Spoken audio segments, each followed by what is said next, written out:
El último año de secundaria se arrastraba como un río lento y gris para Mateo.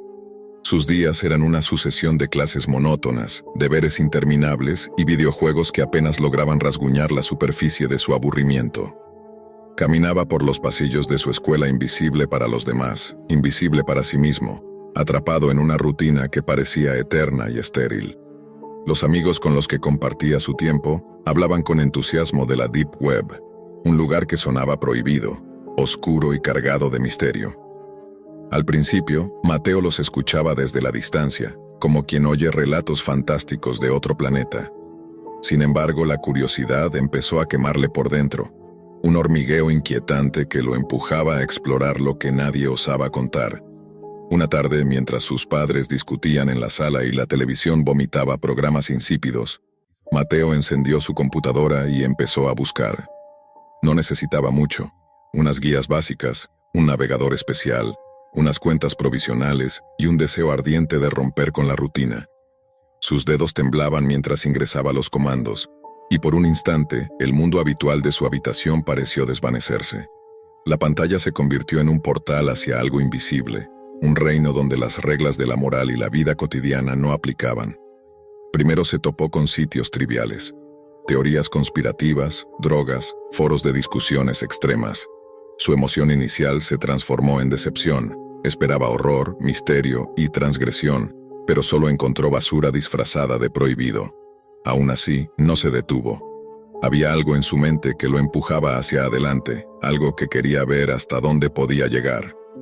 Una tarde, después de horas de navegación, Mateo encontró un enlace que no llevaba nombre, un portal que parecía invisible incluso para quienes sabían cómo moverse en ese mundo. Un mensaje apareció en su pantalla: «Felicidades, has encontrado el peor lugar de la red». Su corazón se aceleró. La voz de un administrador, digital y distante, le ofreció una puerta a lo que Mateo nunca podría haber imaginado. Con un clic, fue redirigido a una transmisión en vivo. La pantalla estaba en blanco y negro, la luz artificial y fría bañando una habitación estéril. Mateo vio a un hombre sentado en una silla, con los ojos vidriosos y el cuerpo débil por drogas que lo habían dejado semi-inconsciente. Frente a él, una mujer enmascarada movía sus herramientas con precisión clínica. El horror golpeó a Mateo con fuerza. Cada corte, cada mutilación, cada gota que caía al suelo lo llenaba de náusea y terror. Alrededor, en el chat, otros espectadores escribían con entusiasmo, sugerencias, gritos, carcajadas. La distancia física no disminuía el horror, pero, extrañamente, algo dentro de Mateo empezó a transformarse. La fascinación reemplazó al miedo y la adrenalina corrió por su cuerpo con una intensidad que nunca había sentido. Primero fue solo un pensamiento pasajero: ¿qué pasaría si él también participara? Luego se convirtió en un impulso casi físico.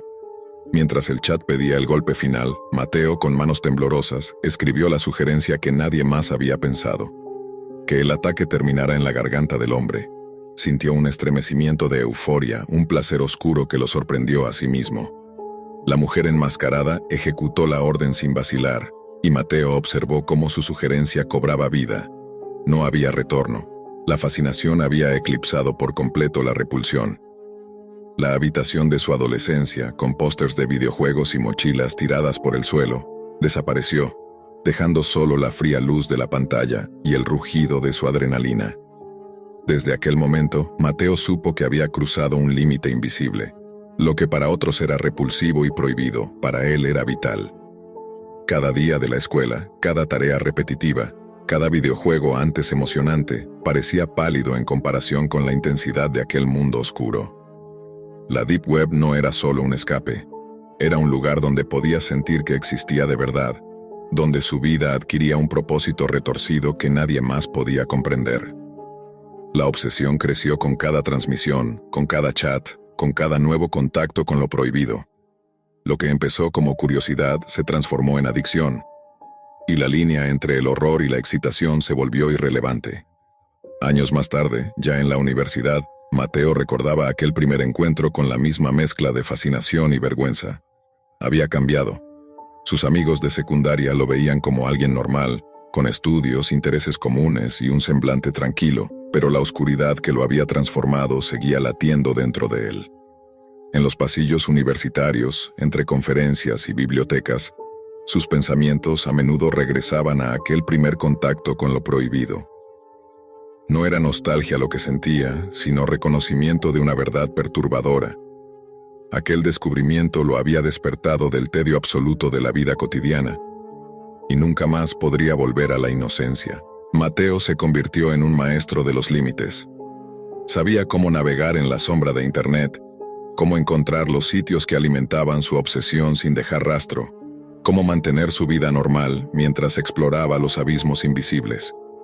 La universidad le dio apariencia de estabilidad, pero cada noche, cuando la oscuridad real reemplazaba la luz del día, sus dedos volvían a teclear comandos, sus ojos se clavaban en la pantalla y su corazón acelerado buscaba la emoción de lo prohibido. Lo que otros llamarían maldad o locura, para Mateo era vitalidad. Lo que para todos era repulsión, para él era propósito. Nunca volvió a sentir miedo como aquella primera vez. El horror se había convertido en algo familiar, incluso en algo seductor. Cada transmisión, cada chat, cada nuevo enlace encontrado en las profundidades de la red le recordaba que la vida que había conocido antes era solo una sombra, un ensayo sin sabor de lo que realmente podía sentir. Y aunque a veces, en los momentos de silencio, una pequeña parte de él temía lo que había hecho, esa misma parte reconocía que la fascinación era más fuerte, más real, más verdadera que cualquier moral impuesta desde afuera. El descubrimiento del abismo oscuro no solo había roto su monotonía, sino que había redefinido su existencia. Mateo entendió que había cruzado una frontera que ya no podía desandar, que había entregado parte de su humanidad a un mundo que nadie más podía comprender, y que esa entrega era, de algún modo perverso, liberadora. En la universidad, mientras sus compañeros discutían triviales problemas de exámenes y fiestas, él navegaba, silencioso, entre los rincones más oscuros de la red, recordando con precisión cada detalle de aquel primer contacto, cada latido acelerado, cada reacción inesperada de su propio cuerpo y mente. El chico que una vez se sintió invisible entre las paredes de su escuela, ahora era un explorador de lo prohibido, un adicto a la emoción de la transgresión, un testigo y partícipe de horrores que la mayoría jamás imaginaría. Comprendió que la línea entre fascinación y horror, entre deseo y repulsión, entre vida y muerte, era más delgada de lo que cualquiera podría aceptar. Y en ese conocimiento, Mateo encontró una forma de poder. El poder de sentir algo que nadie más podía, de romper la monotonía y de sumergirse en lo que algunos llamarían abismo, pero que él, con frialdad y claridad, llamaba su realidad más intensa y verdadera. Y así, en los años que siguieron, Mateo siguió caminando entre dos mundos, uno de luz y rutina aparente, otro de sombras y secretos que solo él conocía.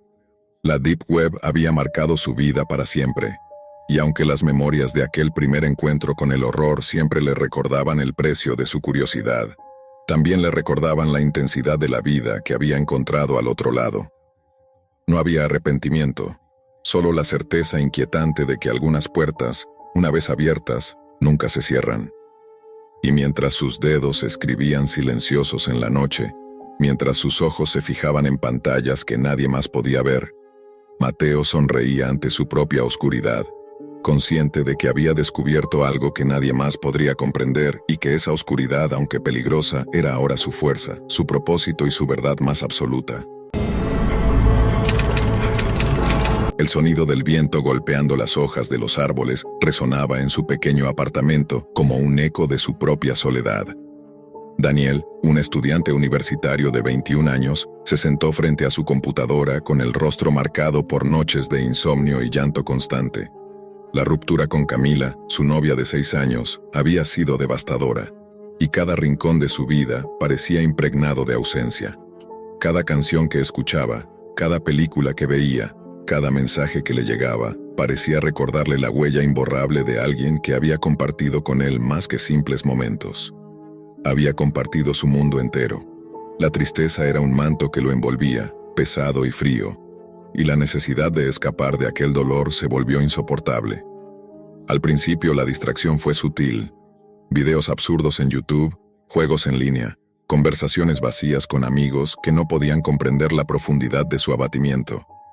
Pero la monotonía lo aburría y lo inquietaba, y Daniel, como buen geek, empezó a indagar en foros y comunidades que prometían emociones fuertes y conocimientos ocultos. Fue en Reddit donde lo encontró. Un hilo dedicado a la Deep Web, a aquel rincón de Internet donde la ley parecía desvanecerse y lo prohibido se ofrecía como un festín de secretos. Leyó fascinantes relatos sobre mercados clandestinos de drogas, supuestos asesinos a sueldo que operaban bajo el anonimato, historias de fetiches extremos y tráfico humano. La curiosidad, siempre latente en él, comenzó a despertar con fuerza. «No voy a hacer nada ilegal», se dijo a sí mismo mientras instalaba el navegador Tor. «Solo quiero ver de qué se trata, saber lo que hay allá afuera sin involucrarme». Lo que comenzó como una búsqueda inocente se convirtió en un descenso lento y constante, hacia un mundo que él no estaba preparado para comprender. Navegó por categorías que parecían inofensivas al principio. La wiki oculta, donde se discutían teorías de conspiración, foros de drogas exóticas y recetas que prometían experiencias que rozaban lo surreal. Pero luego, un enlace titulado «Verdadera carne» lo llevó a foros de tortura, donde las palabras no eran suficientes para describir lo que los participantes compartían. Imágenes estáticas y videos donde el dolor humano se exhibía como entretenimiento. Daniel sintió un escalofrío que recorrió su columna vertebral y un nudo se formó en su estómago. Aquello no era un juego, no era ficción, era la cruda realidad de mentes enfermas y actos inimaginables. A pesar del terror que sentía, algo en su interior lo impulsaba a seguir. La fascinación y el horror se entrelazaban, y Daniel abrió un enlace marcado con un rojo intenso y una cara sonriente que parecía burlarse de cualquier moralidad. Lo que encontró allí era más que perturbador: fotografías de torturas, violaciones, ahorcamientos y niños entre las víctimas. Los gritos, los ojos suplicantes, las expresiones de dolor, se quedaron grabados en su mente como si el propio sitio se hubiera insertado en su memoria. Cada imagen era un golpe que desafiaba cualquier límite de comprensión. Nunca antes había visto algo tan cruel, ni en noticias, ni en documentales, ni siquiera en videojuegos o películas. Su corazón latía desbocado y el aire parecía faltarle. Daniel se alejó del teclado por un instante, tratando de recomponerse, pero la curiosidad morbosa lo arrastró a mirar un último enlace, una transmisión en vivo. Allí, en tiempo real, personas sádicas ejecutaban actos inimaginables, y un escalofrío más profundo que cualquier miedo anterior lo recorrió. Su instinto le gritaba que cerrara todo, que jamás mirara otra vez, que la humanidad podía ser monstruosa en formas que él nunca había concebido.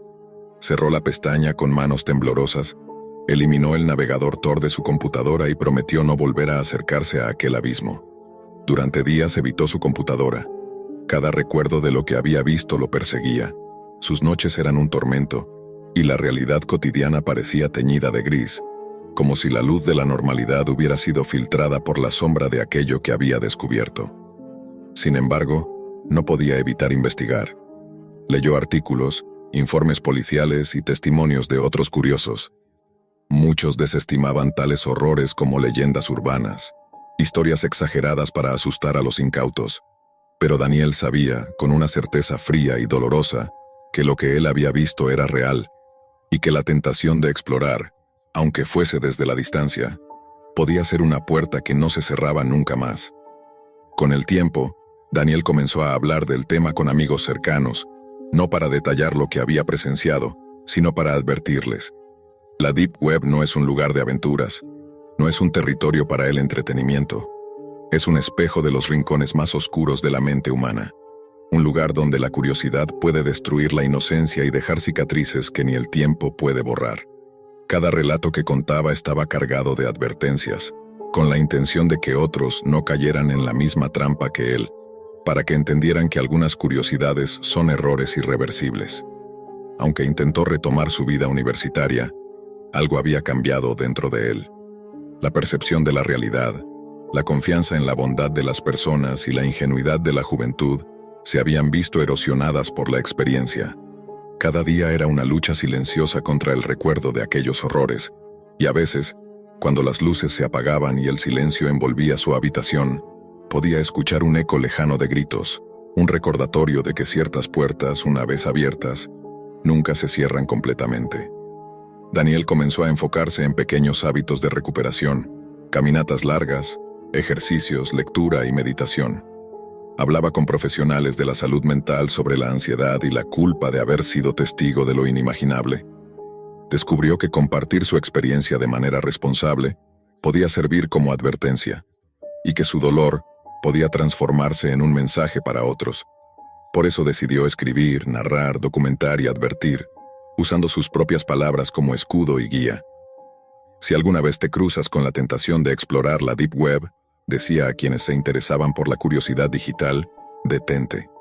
No es un juego ni una aventura.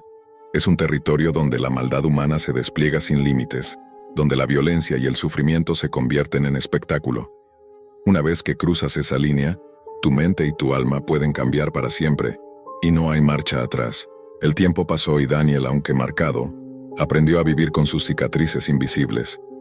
Su curiosidad geek fue redirigida hacia la programación, la ciberseguridad y la escritura, campos donde podía explorar sin riesgo de exponerse a la maldad pura.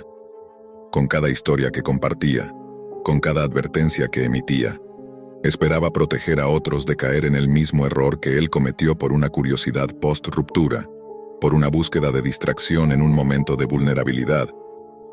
Al final, Daniel comprendió que la oscuridad existe, no solo en el mundo, sino también en los rincones de la mente humana y en las decisiones que tomamos.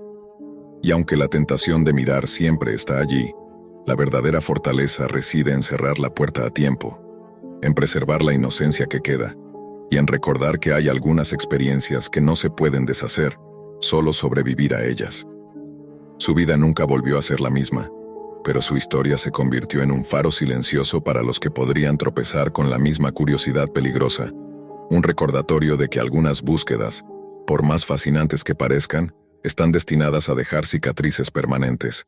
Y así, Daniel aprendió a vivir con la memoria de aquello que vio, transformando el terror y la desesperación en advertencia, en conocimiento, en un acto silencioso de cuidado hacia los demás. Su advertencia final era simple y contundente. No te acerques a lo que no estás preparado para enfrentar, porque hay puertas que, una vez abiertas, pueden cambiar tu vida para siempre. Nunca pensé que mi vida podía cambiar con un accidente tan banal.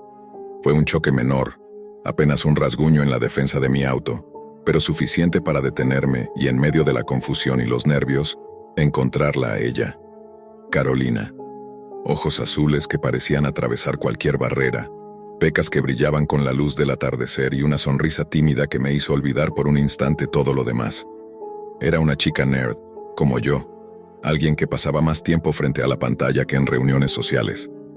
Trabajaba como voluntaria en refugios de animales, un detalle que me hizo pensar que tal vez había algo de luz en su mundo marcado por la pérdida temprana de sus padres.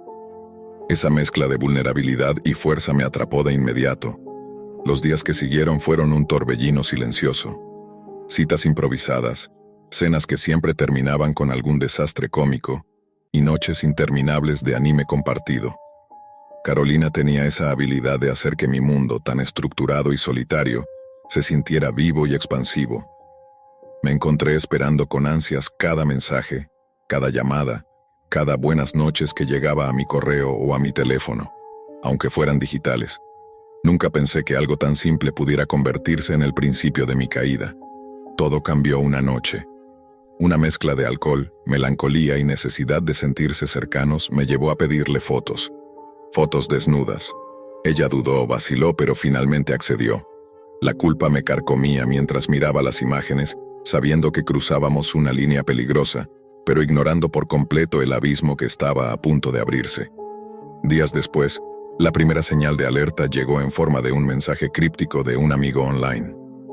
Oye, tus fotos están circulando en la dark web.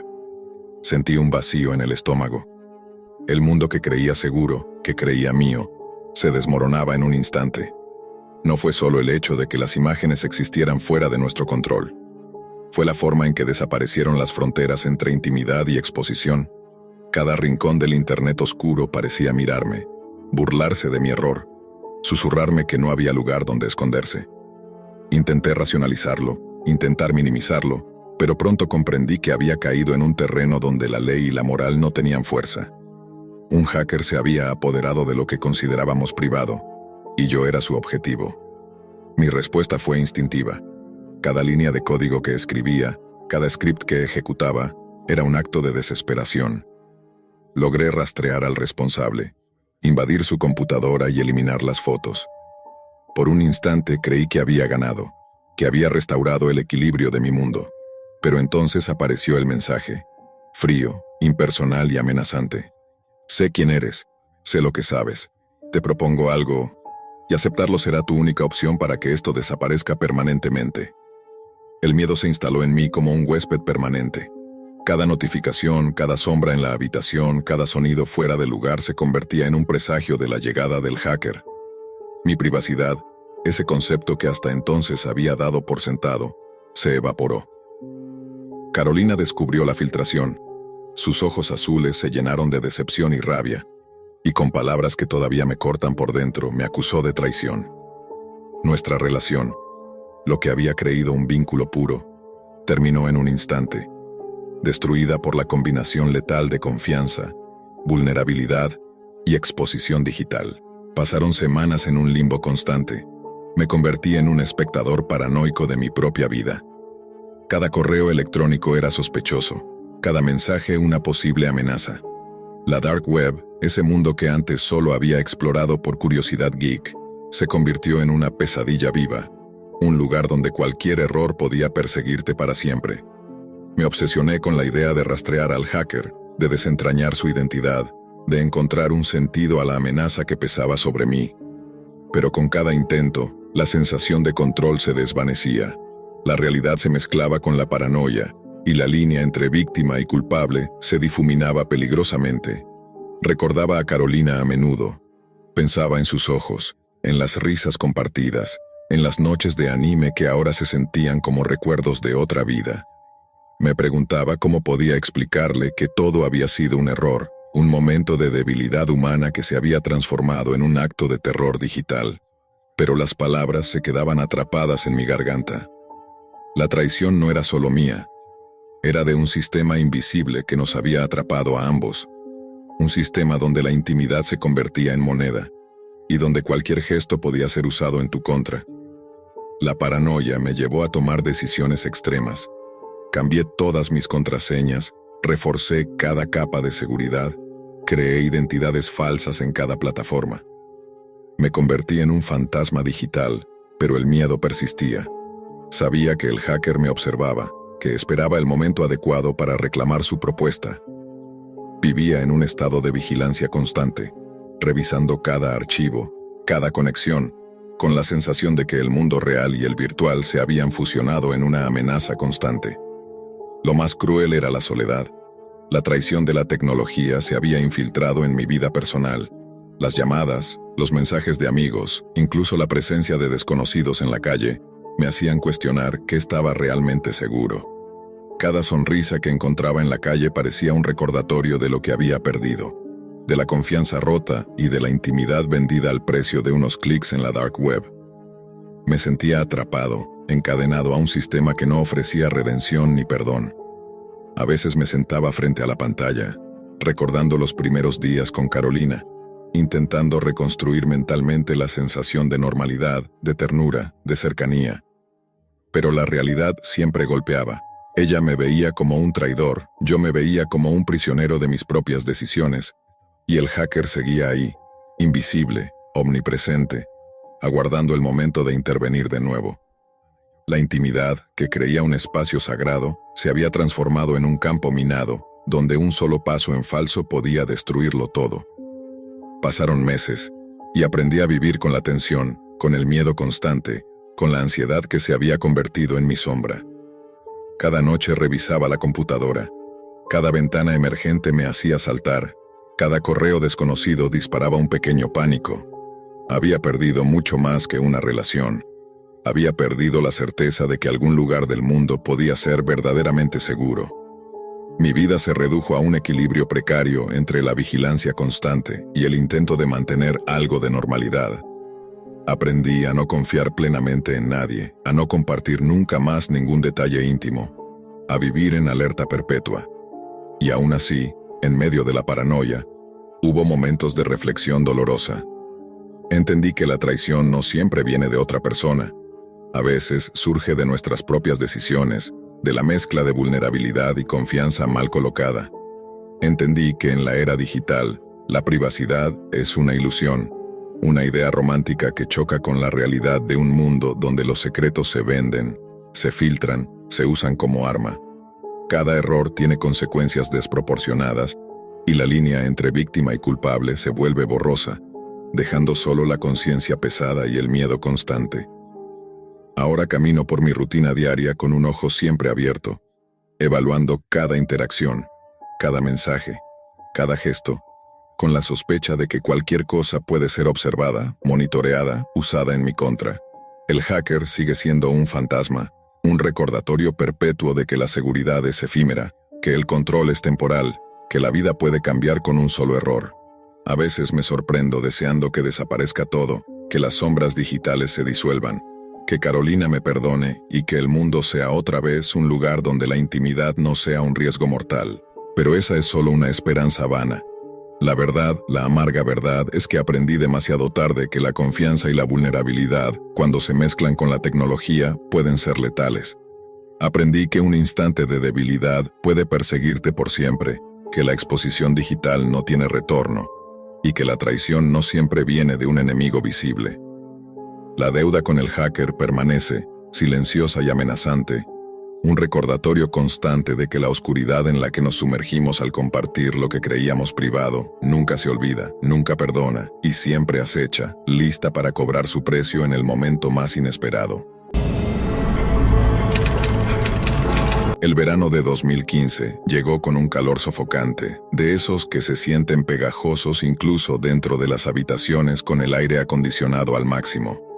Para mí era un tiempo de rutina solitaria, largas noches frente a múltiples monitores y la obsesión constante de explorar aquello que otros consideraban peligroso o inútil, la red en su forma más profunda y cifrada.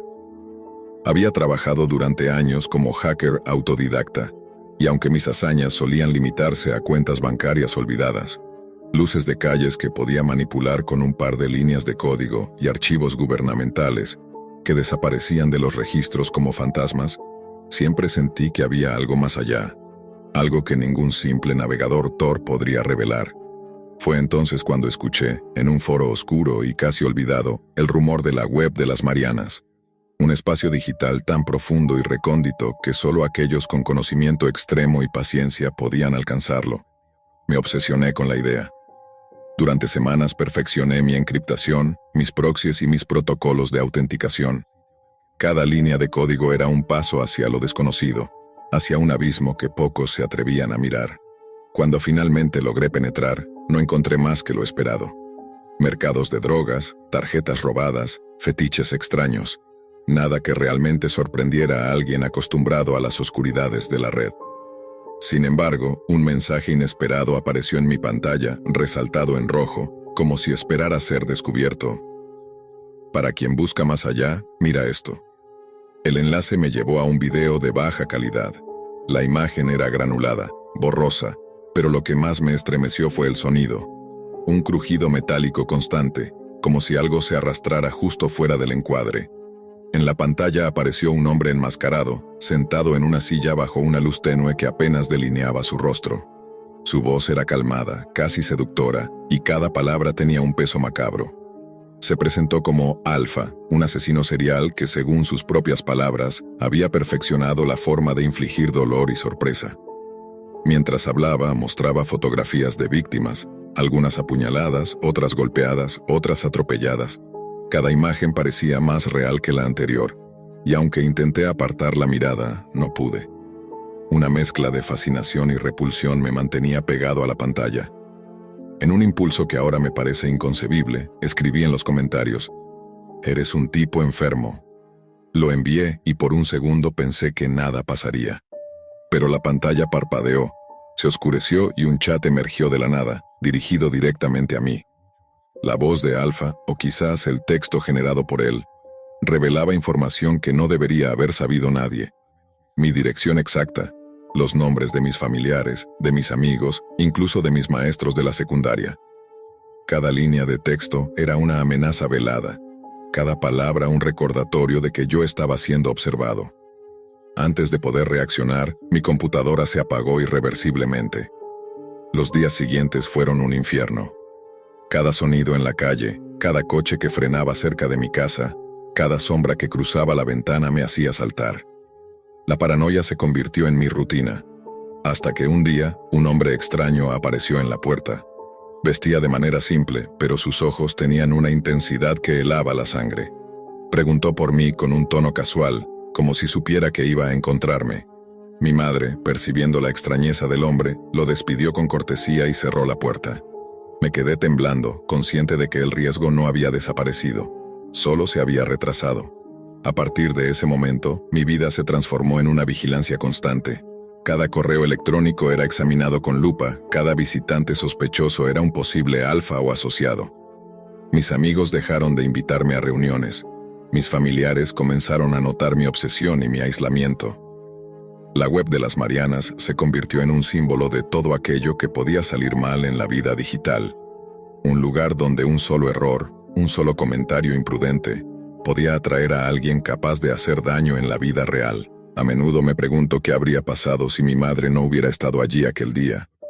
Si el extraño hubiera logrado entrar, si ella no hubiera intervenido, si no hubiera apagado mi acceso a la computadora, ¿habría sido yo el siguiente en una lista de víctimas? Esa incertidumbre se convirtió en una sombra constante sobre mi mente. Aprendí a desconfiar incluso de mis propios reflejos, a cuestionar cada conexión y cada archivo que abría. La curiosidad que antes me había dado poder ahora me perseguía como un espectro. Con el tiempo comencé a reconstruir mi vida digital de manera más cautelosa. Usé nuevas máquinas, redes separadas, sistemas operativos aislados. Pero la memoria de Alfa, de su video y de la sensación de ser observado, nunca desapareció. Cada vez que escucho un crujido metálico, un golpe en la ventana o un sonido inexplicable en la computadora, el miedo regresa, recordándome que la oscuridad de la web de las Marianas no es solo digital, es real, tangible y mortal. Escribo esto como advertencia, para aquellos que sienten curiosidad por explorar lo prohibido, para los que creen que pueden controlar la oscuridad con habilidad y conocimiento. Hay lugares donde ni el más experimentado puede garantizar su seguridad. La web de las Marianas no es un mito, es un abismo, y cada abismo tiene su alfa. Y aunque la mayoría de nosotros pueda escapar de sus garras, uno nunca sabe qué puede atraer con un simple comentario, un clic impulsivo, o la soberbia de creer que lo sabe todo. Ahora vivo con la certeza de que la vigilancia constante es la única protección. Aprendí a valorar la vida simple, los momentos tranquilos sin pantallas ni códigos, los días donde la curiosidad no se mezcla con el riesgo. Pero incluso en esos momentos de aparente calma, siempre hay una pregunta que me persigue. ¿Y si Alfa todavía me busca, esperando que cometa un error que nunca debería haber cometido? La respuesta es imposible de saber, y quizá esa incertidumbre es el precio de mirar demasiado profundo. Mi experiencia me enseñó que la red tiene capas, y que no todas están hechas para ser exploradas. Que el conocimiento y el poder pueden ser tentadores, pero siempre tienen un costo. Que la tecnología, por más control que creas tener sobre ella, puede volverse contra ti en un instante, y que sobre todo, la curiosidad imprudente puede despertar fuerzas que no puedes comprender ni detener. Por eso advierto, no subestimes la oscuridad digital, no ignores los signos, y nunca olvides que hay personas que habitan en esos abismos y observan cada movimiento. Aunque parezca una historia de terror ficticia, cada detalle es real. Cada miedo, cada amenaza, cada sombra que sentí es un recuerdo vívido. Y mientras escribo estas líneas, con el verano otra vez en el aire y el calor pegajoso recordándome aquellos días, sé que Alfa no es solo un recuerdo, es una advertencia permanente. Una advertencia de que el conocimiento sin precaución es una puerta abierta a horrores que no pueden ser borrados, ni siquiera apagando la computadora. El verano de 2015 me enseñó que hay límites que no deben ser cruzados, secretos que no deben ser buscados, y curiosidades que pueden volverse contra ti de la manera más letal imaginable. La web de las Marianas no espera por nadie, pero si llegas a ella, asegúrate de que la oscuridad que encuentres no te encuentre primero. La primera vez que escuché sobre las habitaciones rojas auténticas, mi reacción fue una mezcla de incredulidad y fascinación. Trabajaba para una empresa que se dedicaba a eliminar sitios web maliciosos, y mi trabajo consistía en rastrear, documentar y neutralizar amenazas digitales antes de que causaran daño real. Durante años, había visto de todo: fraudes, phishing, malware, virus que parecían tener vida propia, hasta redes de tráfico digital que funcionaban con precisión quirúrgica. Pero las habitaciones rojas eran otra categoría. No eran simples rumores ni leyendas urbanas. Eran, según quienes decían haberlas visto, accesos a la crueldad humana en su forma más pura, puertas que se abrían a lo que muchos solo podían imaginar en pesadillas. Con el tiempo, entendí que no se accedía a ellas como a un sitio cualquiera. No bastaba con buscar en Tor o clicar en enlaces dudosos. La mayoría de los resultados eran virus disfrazados de promesas morbosas o estafas que desaparecían con el dinero de los incautos. Para entrar a una auténtica, necesitabas la confianza de un administrador, un pago en Bitcoin y paciencia. Paciencia y una dosis de suerte. Todo eso logré reunir, más por curiosidad profesional que por deseo de experimentar el horror que me esperaba. La primera habitación roja a la que fui invitado no se parecía a nada de lo que había visto antes. La interfaz era minimalista, casi inocente. Un sitio que se escondía tras capas de cifrado, contraseñas dinámicas y sistemas de verificación. Tras superar cada obstáculo, aparecieron las cajas de video. Títulos perturbadores, nombres que sonaban absurdos pero que prometían lo inimaginable. El primero que abrí se llamaba "Mírame aterrorizar a Maya". La pantalla cargó con un parpadeo suave y la escena comenzó. Vi a una enfermera entrando a su casa, tranquila, ajena a la cámara oculta. Al principio todo parecía un registro cotidiano, casi banal, pero entonces apareció un hombre enmascarado detrás de ella. Con un martillo, golpeó con violencia devastadora, y el sonido del impacto resonó incluso a través de mis auriculares. La sangre empapaba la alfombra. La cámara temblaba con cada golpe, y un sentimiento de pánico me atravesó. No era un montaje, no parecía una actuación. Mi respiración se aceleró, y un sudor frío recorrió mi espalda. Cerré los ojos por un instante, deseando que fuera una ilusión digital, un efecto especial de algún tipo. Pero cuando los abrí, la realidad del horror seguía ahí, grabada en píxeles que jamás podría borrar de mi mente. El segundo video se titulaba "Tiffany se asusta". Mostraba a una mujer trotando por un parque, disfrutando del amanecer, ajena a lo que se aproximaba. La escena cambió a visión nocturna, y pude ver cómo la arrastraban, cómo la ataban a un vehículo, cómo el terror se intensificaba en cada segundo. Lo grotesco no era solo la violencia, sino el contraste. El video se cortaba abruptamente con un mensaje en pantalla que pedía likes y suscripciones, un tono trivial que hacía que la escena anterior pareciera aún más insoportable. La casualidad con la que alguien podía normalizar tal crueldad me heló la sangre. Sentí un rechazo visceral, un instinto de huida que no podía ignorar. No es fácil describir lo que sentí.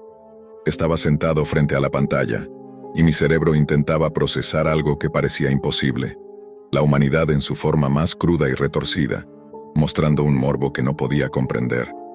Cada video era un espejo de una realidad que preferiría no conocer, y aún así, no podía apartar la mirada. La fascinación y el horror se mezclaban en una tensión insoportable. Por un momento, recordé que había vidas humanas al otro lado, víctimas que jamás podrían regresar a la normalidad. Y también recordé que había personas allí afuera, observando y comentando, consumiendo la crueldad como entretenimiento. Tras unos minutos que parecieron horas, cerré el navegador. La habitación roja desapareció de mi pantalla, pero no de mi mente. Salí del cuarto con las manos temblorosas, caminando lentamente por la oficina vacía, con los ojos fijos en la pantalla apagada. Sabía que nunca volvería. La experiencia no era algo que pudiera compartirse con facilidad, ni siquiera con colegas o amigos. Las palabras eran insuficientes para transmitir el impacto. Cada detalle, cada imagen seguía viva en mi memoria, y la sensación de impotencia ante la maldad humana era abrumadora. Con el tiempo reflexioné sobre lo que había visto. Comprendí que la Deep Web no era solo un lugar de mitos y estafas. Entre las sombras digitales existían portales que mostraban la crueldad humana sin filtros, la violencia más absoluta y la indiferencia más escalofriante. La mayoría de las personas nunca lo experimentarían, y tal vez era mejor así. La curiosidad que me había llevado allí se transformó en una advertencia personal. Hay cosas que no deberían buscarse, mundos que no deberían explorarse. La mente humana no está preparada para presenciar la maldad en su estado más puro sin sufrir un daño profundo. Mis días posteriores estuvieron marcados por un silencio incómodo. Cada vez que abría un correo, cada vez que revisaba un reporte de sitios bloqueados, mi mente regresaba a aquellas habitaciones rojas. Los nombres de los videos, las imágenes fugaces, el contraste grotesco entre la violencia y la banalidad de los mensajes de suscríbete y dale like. Todo se entrelazaba en mi memoria como una pesadilla permanente. Comencé a advertir a compañeros, a amigos, a cualquier persona que mencionara la curiosidad por la Deep Web. No buscad esas habitaciones, no queráis presenciar lo que hay detrás de esas puertas digitales. La advertencia se convirtió en una responsabilidad ética. Ya no era solo mi experiencia, sino una lección sobre los límites de la curiosidad humana. Nunca volví a entrar a ninguna otra habitación roja auténtica. La primera había sido suficiente. Y con el tiempo, comprendí algo más profundo. Esas habitaciones no solo revelaban el morbo humano, también reflejaban la facilidad con que la tecnología podía amplificar la violencia, convertirla en entretenimiento y borrar toda compasión. Era un recordatorio de que la red, aunque útil y fascinante, también podía ser un espejo de los peores instintos de la humanidad. Cada acceso, cada clic, cada curiosidad sin control tenía un precio. La inocencia perdida, la visión de la maldad pura y la certeza de que algunos horrores no podían borrarse de la memoria. Años después, sigo trabajando en seguridad digital, sigo rastreando sitios maliciosos, pero la lección de aquella primera experiencia permanece intacta. La Deep Web no es un lugar de fantasías inofensivas. Es un espacio donde los mitos y las verdades más oscuras se entrelazan, donde la curiosidad puede convertirse en una pesadilla y donde las auténticas habitaciones rojas son recordatorios aterradores de que la humanidad, cuando se deja llevar por el morbo, puede ser capaz de cosas que desafían la comprensión. No escribo esto para asustar, sino para advertir. Hay historias que deben permanecer sin ser exploradas, mundos que no deben ser invadidos por la curiosidad. Y si alguna vez escucháis hablar de las habitaciones rojas auténticas, recordad mi experiencia. No hay recompensa, no hay gloria, solo un horror que puede marcar tu vida para siempre. Es mejor mantener la distancia, respetar los límites y comprender que algunas puertas digitales están cerradas por una razón y que abrirlas es exponerse a la maldad más cruda que nuestra especie puede concebir. Dana siempre había sido alguien prudente, aunque el golpe de la ruptura con Scott la dejó vulnerable, perdida en un vacío que parecía tragársela. Scott había sido más que un novio. Había sido su compañero de vida, su cómplice en la risa, el refugio de sus secretos. La ruptura fue brutal y los días posteriores se convirtieron en un laberinto de llanto silencioso y mensajes no enviados que quemaban en su teléfono. El dolor la llevó a buscar cualquier distracción que pudiera distraerla de la soledad que la consumía, y fue entonces cuando recordó el navegador Tor que Scott había dejado en su escritorio. Al principio, Dana se acercó con curiosidad tímida. Tor era un mundo distinto, un lugar donde la privacidad era absoluta, donde los límites de la moral se difuminaban y lo prohibido estaba a un clic de distancia. Al principio, solo exploró por aburrimiento. Foros de coleccionistas de cosas extrañas, blogs de conspiraciones absurdas, pequeñas tiendas ocultas de libros y discos que nunca imaginó que existieran. Pero su curiosidad la llevó un paso más allá.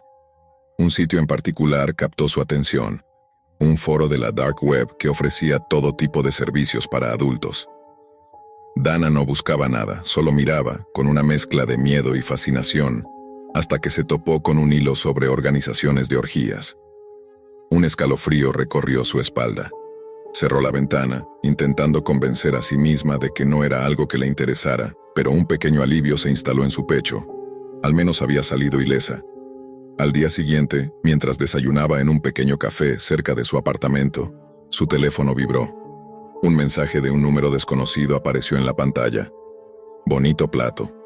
¿Siempre comes ensaladas para desayunar? Dana rió nerviosamente pensando que se trataba de algún error o de un contacto equivocado. Pero los mensajes continuaron, cada vez más personales y detallados. Comentarios sobre su serie favorita en Netflix, recordatorios sobre si se estaba hidratando, observaciones sobre la ropa que llevaba puesta. Y luego vino algo que la paralizó. Un mensaje que decía que su sujetador rojo estaba mal colocado después de la ducha. El terror se instaló en su pecho como un animal salvaje. La idea de que alguien la estaba observando la hizo temblar. Intentó racionalizarlo. ¿Podría ser una coincidencia? ¿Un hacker bromista? Pero la frecuencia y la precisión de los mensajes no dejaban espacio a la duda. La paranoia la consumía lentamente, cada sombra en su casa parecía un ojo invisible, cada sonido un susurro de vigilancia. Finalmente, decidió contratar un detective privado, alguien que pudiera descubrir la verdad de una vez por todas. El descubrimiento fue devastador. Micrófonos ocultos en las paredes, cámaras diminutas escondidas en los objetos más comunes, incluso un pequeño dispositivo dentro de su router que transmitía cada movimiento. La investigación reveló un patrón inquietante. Todo comenzó tras su visita a la Dark Web. Cada clic, cada curiosidad, cada búsqueda aparentemente inocente había dejado un rastro, y alguien había estado observándola, preparando un escenario de acoso sistemático y constante. Dana sintió que su mundo se desmoronaba. Su apartamento ya no era un refugio, sino una prisión de vidrio. Cada objeto que tocaba, cada puerta que cerraba parecía susceptible de traicionarla. Empacó sus pertenencias con manos temblorosas, cambió su número de teléfono, desechó la laptop antigua y se mudó a otra ciudad, buscando un nuevo comienzo, un lugar donde la sombra de su acosador no pudiera seguirla. Pero la vida no perdona tan fácilmente. En su nuevo número, un mensaje apareció de nuevo, frío, implacable. Te veo, siempre te veo. La sangre de Dana se heló, pero esta vez no había lágrimas. Había aprendido una lección brutal. La curiosidad, incluso la más inocente, podía abrir puertas que no deberían tocarse. No volvería a la Dark Web, no volvería a la sensación de poder explorar un mundo oculto sin pensar en las consecuencias. La paranoia la acompañó los primeros días en la nueva ciudad.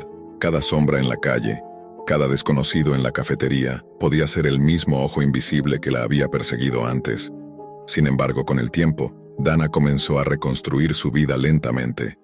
Se concentró en cosas simples: cocinar, leer, caminar por parques donde nadie la reconociera. Pero el recuerdo persistente seguía allí, como un eco constante en su mente, recordándole que la vigilancia podía ser invisible, que la privacidad podía ser una ilusión frágil y que, en la era digital, cualquier error, cualquier curiosidad momentánea, podía transformarse en una pesadilla de la que nunca se está completamente a salvo. Dana empezó a compartir su historia con amigos y conocidos, advertencias veladas sobre los riesgos de la Dark Web y de la exposición digital sin protección. Su experiencia se convirtió en una especie de manifiesto personal. La vigilancia no siempre era evidente, los acosadores podían operar desde las sombras, y cada clic podía ser un portal hacia la invasión de la vida más íntima. Sus palabras eran precisas, cargadas de miedo y resignación, pero también de un propósito renovado: alertar a otros sobre los peligros de la curiosidad mal dirigida en un mundo donde los secretos y la privacidad se podían perder con un solo movimiento imprudente. Con el tiempo, Dana logró recuperar cierta normalidad, aunque siempre con un ojo crítico sobre su entorno digital y físico. Aprendió a vivir con la memoria del acecho, usando esa experiencia para fortalecer sus límites y su independencia. Cada nuevo amigo que hacía, cada nuevo trabajo que emprendía, estaba filtrado por la lección que había aprendido. Nunca subestimar la capacidad de alguien para invadir tu vida desde la sombra. Nunca olvidar que lo invisible podía ser más peligroso que lo evidente. En sus momentos más tranquilos, Dana recordaba a Scott, la razón inicial de su caída en la curiosidad que la había llevado a la Dark Web. No había odio, solo un lamento profundo. Como una conexión que una vez fue amor verdadero podía, indirectamente, abrir la puerta a un mundo donde la seguridad y la privacidad se desmoronaban. Reflexionaba sobre su vida, comprendiendo que el miedo y la vigilancia constante habían moldeado una nueva versión de sí misma, más cautelosa, más consciente, más fuerte. El mensaje final de su acosador, nunca enviado a su antiguo número, nunca rastreado del todo, se convirtió en una metáfora de su experiencia, una presencia intangible, un recordatorio de que el mundo digital podía ser tan peligroso como cualquier amenaza física. Dana aprendió a vivir con esa conciencia, a valorar su libertad y su espacio personal como nunca antes lo había hecho. Y aunque la paranoia permaneció, nunca permitió que dictara sus pasos completamente. Al final, Dana comprendió que su historia no era solo suya, sino un espejo de la vulnerabilidad humana en un mundo hiperconectado. Un testimonio de cómo la curiosidad, la soledad y la tecnología podían entrelazarse para crear una pesadilla que se extendía más allá de la vista, tocando lo más íntimo de la vida de alguien. Su experiencia se convirtió en una advertencia silenciosa, una narrativa de miedo y resiliencia, y un recordatorio de que en la oscuridad de la web, como en la oscuridad del mundo real, la vigilancia puede acechar en cualquier esquina, invisible pero siempre presente. Dana, finalmente, cerró el capítulo de esa etapa de su vida con determinación. Nunca regresaría a ese lugar digital donde todo había comenzado. Cada elección futura estaría marcada por la conciencia de su experiencia. La curiosidad debía ser acompañada de precaución y la libertad personal debía protegerse con cuidado. La dark web había dejado cicatrices, pero también le había enseñado una lección que ningún libro ni advertencia convencional podría ofrecer. La seguridad real comienza con la conciencia y la prudencia, y aunque la vigilancia pueda ser invisible, la resiliencia personal siempre puede ser un escudo. Él siempre se había sentido invisible, un hombre que parecía desvanecerse entre el ruido cotidiano de la ciudad y la rutina monótona del hotel donde trabajaba como recepcionista. Su nombre era Daniel, y aunque había aprendido a disimular su inseguridad detrás de sonrisas automáticas y saludos mecánicos a los huéspedes, por dentro la autocompasión y el miedo a no ser suficiente lo devoraban. Michelle, su novia, era todo lo que él no era, alta, elegante, confiada y autosuficiente, con un aura que parecía iluminar cualquier habitación que pisara. Ella ganaba más, viajaba más y tenía un magnetismo natural que atraía miradas sin esfuerzo. Daniel lo sabía, y aunque intentaba convencerse de que estaba con él porque lo amaba, cada secreto que Michelle guardaba, cada llamada que desviaba, cada mensaje que borraba inmediatamente, se convertía en una daga invisible que le atravesaba la autoestima. Una tarde, mientras Michelle estaba en la ducha, Daniel notó su teléfono vibrar sobre la mesa del comedor. La curiosidad se mezcló con un miedo primitivo que no podía controlar. ¿Con quién hablaba? ¿Por qué nunca le mostraba nada? Esa pregunta, que debía haber quedado en la duda, se transformó en una obsesión silenciosa, y poco a poco la desconfianza comenzó a gobernar sus pensamientos. En la profundidad de su desesperación encontró un refugio oscuro, la Deep Web. Lo que comenzó como una búsqueda casual de herramientas para vigilar, se convirtió en un agujero negro donde cada clic alimentaba su paranoia. Entre anuncios confusos y foros clandestinos, descubrió la promesa de una cámara diminuta, barata y casi indetectable, que podía adherirse a la ropa sin ser vista. Pensó que esa sería la solución para confirmar sus sospechas y recuperar el control de su relación. Cuando la cámara llegó, Daniel sintió una mezcla de emoción y temor. La colocó discretamente en su camiseta y esperó. Sin embargo, la vida, como siempre, parecía tener un sentido del humor cruel. A los pocos días, tras un mareo repentino y un desmayo inexplicable mientras revisaba correos electrónicos, despertó con un sobresalto. Su teléfono vibraba insistentemente. Al abrirlo, vio un mensaje que no podía ignorar. «Nos vemos ahora». Confundido, su corazón comenzó a latir con fuerza. Al reproducir un archivo adjunto, el terror se apoderó de él. En la pantalla se mostraba la transmisión en vivo de su propia casa, su propio salón, su cocina y hasta su dormitorio, con ángulos que solo alguien que estuviera dentro de su cuerpo podía tener. La cámara que él había comprado, la que creía segura, había sido hackeada, y no solo eso. Había sido implantada en él, de algún modo quirúrgico y preciso que la tecnología rara vez permitía. El pánico se apoderó de Daniel. Cada sonido, cada movimiento, cada parpadeo se sentía observado. Los mensajes se multiplicaron, exigiendo datos bancarios, contraseñas y acceso a cuentas que ni siquiera sabía cómo tenían. La voz que enviaba los mensajes era fría, meticulosa y divertida con su miedo. En cuestión de horas, Daniel se convirtió en prisionero de su propia curiosidad. Ignoró a Michelle, canceló citas, evitó llamadas y se sumió en un aislamiento paranoico. Sus noches se convirtieron en vigilancia constante. Cada sombra se transformaba en una amenaza, cada vibración de su teléfono un aviso de peligro. La relación que había construido con Michelle, basada en amor y complicidad, comenzó a resquebrajarse. Sus dudas, que habían nacido de la inseguridad, se convirtieron en un muro infranqueable. En medio de esa espiral, un mensaje diferente apareció. Alguien llamado Mason, otra víctima de la misma red de chantaje.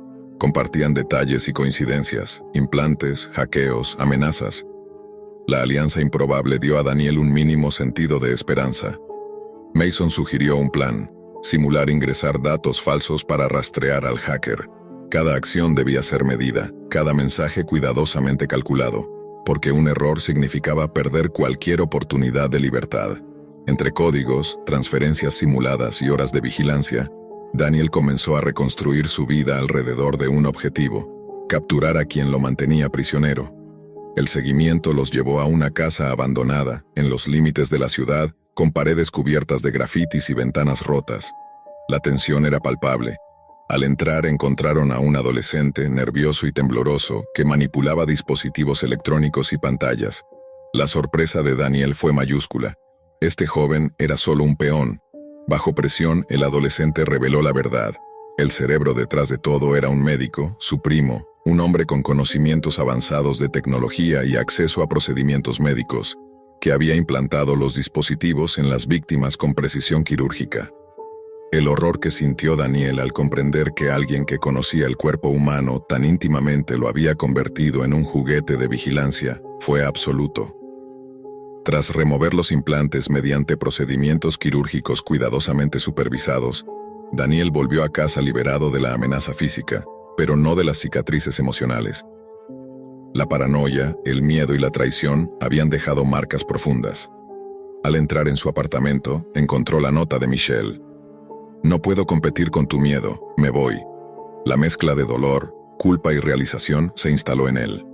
Cada decisión impulsada por la desconfianza había contribuido a destruir lo que más amaba. La advertencia que ahora comprendía con claridad era brutal. La búsqueda de control y certeza, cuando se hace a través de medios oscuros y sin ética, puede transformarse en la misma cadena que aprisiona y destruye. Daniel pasó días contemplando su reflejo en espejos que ya no podía mirar sin miedo.